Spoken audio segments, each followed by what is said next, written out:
আজকে ছিল আমাদের কর্পোরেট টক, আর সেটা হয়েছিল হচ্ছে আমাদের কলেজের একদম 10th ফ্লোরে। সেটা কমপ্লিট হয়ে যাওয়ার পরে আমি বাড়ি চলে আসছিলাম, আর আজকে প্রচুর বৃষ্টি হচ্ছিল, তাই আজকে কলেজ থেকে টোটো করে মেট্রো স্টেশন পর্যন্ত গেছিলাম।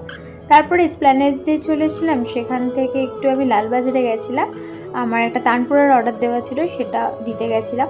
তো তারপরে এখানে অনেক রকমের চপ বিক্রি হচ্ছিলো, আমি একটু চপ কিনে নিয়েছিলাম। তার কারণ হচ্ছে আমার টিফিনের পরে আর কিছু খাওয়া হয়নি, তো একটু খিদে খিদে পাচ্ছিলো। তো তারপরে বাড়ি চলে এসেছিলাম, আর বাড়িতে আনা হয়েছিল মাটন বিরিয়ানি। কিন্তু বিরিয়ানিতে ঘিয়ের পরিমাণটা কম ছিল বলে আমি এক্সট্রা আর একটু বেশি করে ঘি অ্যাড করে নিয়ে গরম করে সার্ভ করে নিয়েছিলাম।